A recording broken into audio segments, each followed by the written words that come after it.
According to the pictograph below, how many survey respondents have type O positive blood? How many have O negative blood? So a pictograph is really just a way of representing data with pictures that are somehow related to the data. So in this case, they give us little pictures of, I'm assuming, blood drops right over here.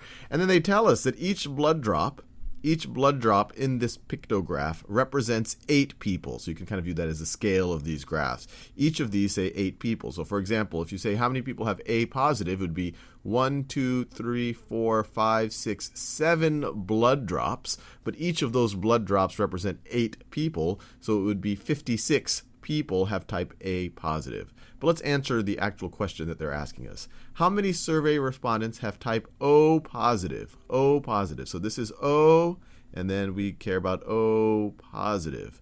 So we have 1 blood drop, 2, 3. Let me do this in a new different color. We have 1, 2, 3, 4, 5, 6, 7, 8. So we have 8 drops. I'll put those in quotes because it's pictures of drops.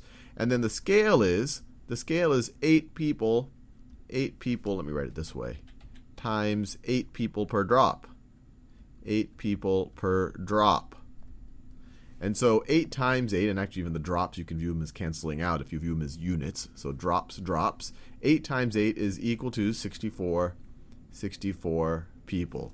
So they could have written literally the number 64 right over here. 64 people have type O positive blood.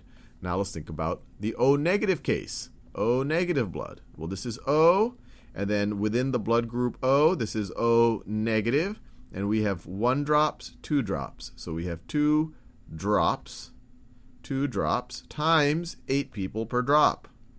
8 people per drop. And so 2 times 8, each of these represent 8. So 8 and then 16, or 2 times 8 is equal to 16 people. So 16 of the survey respondents, 16 have type O negative, 64 have type O positive.